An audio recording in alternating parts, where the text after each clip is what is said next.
this is where we really fall down on our faces. We have to recognize that our culture promotes unhealthy lifestyles as cool and sexy. We can't say to our children that getting high on pot is wrong, but Dada getting hammered at the pub every Friday night is okay. In her book, Kids Are Worth It, Barbara Colarosa outlines the vital distinction between obedience and discipline. An obedient person or child will do what they are told and refrain from what they are prohibited against, but only so far as they think they will get caught. Why is beer okay and pot isn't? Because it's the law. But we break little laws all the time. We speed. So if I'm not going to get caught, and even if I were, it's not that big a deal, why don't I smoke that joint? A self-disciplined person will obey the ethical tenets of their heart based on no outside factor. The question at the center of this debate is, why is taking mood-altering substances wrong?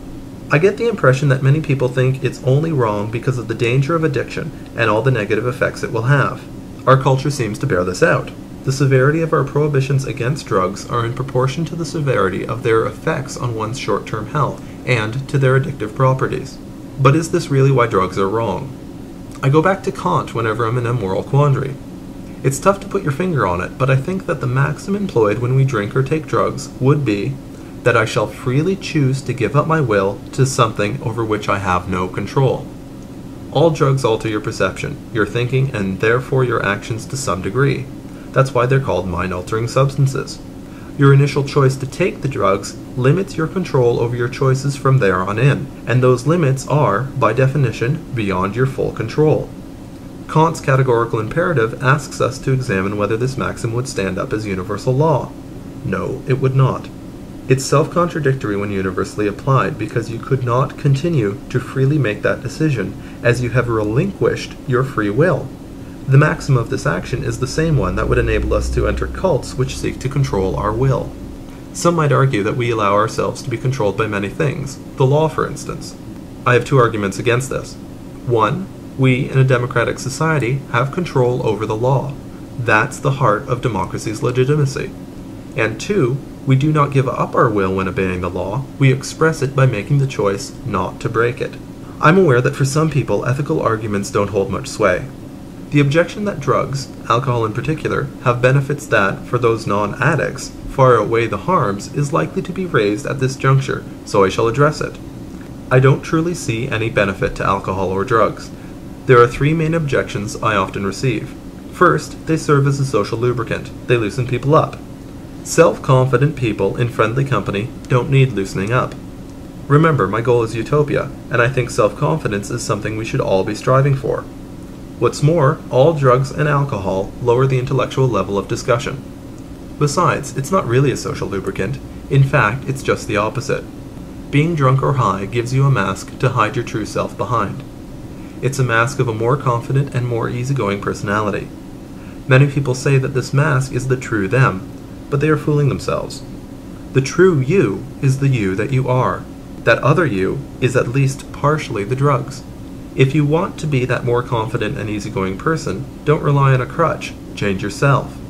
Being confident only while drunk is another local maximum that limits you from true advancement. The second common objection is that drugs open your mind and help creativity. That's a load of malarkey.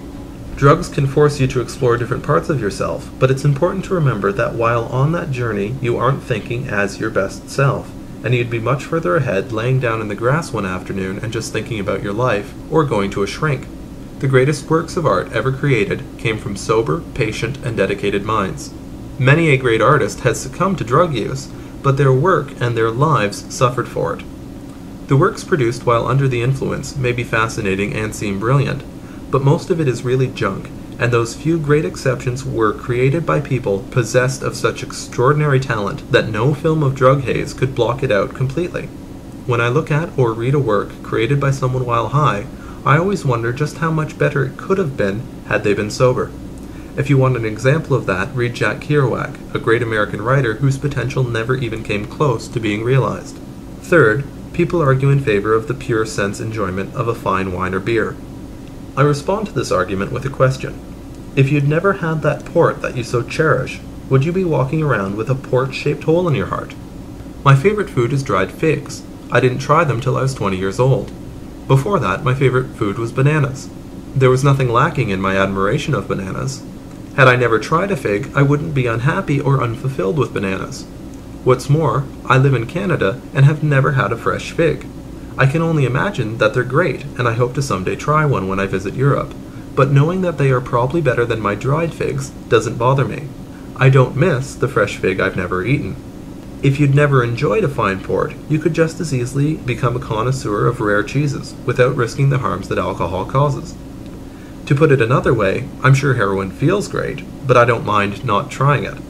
I'm sure this video will get many negative comments. People dislike nothing more than being asked to give up what they enjoy.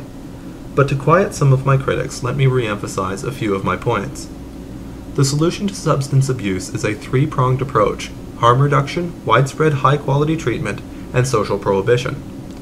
I don't want any drug to be made illegal until the balance of criminality versus public harm is outweighed, as in, so few people are using such and such a substance that the underground market would be small and manageable.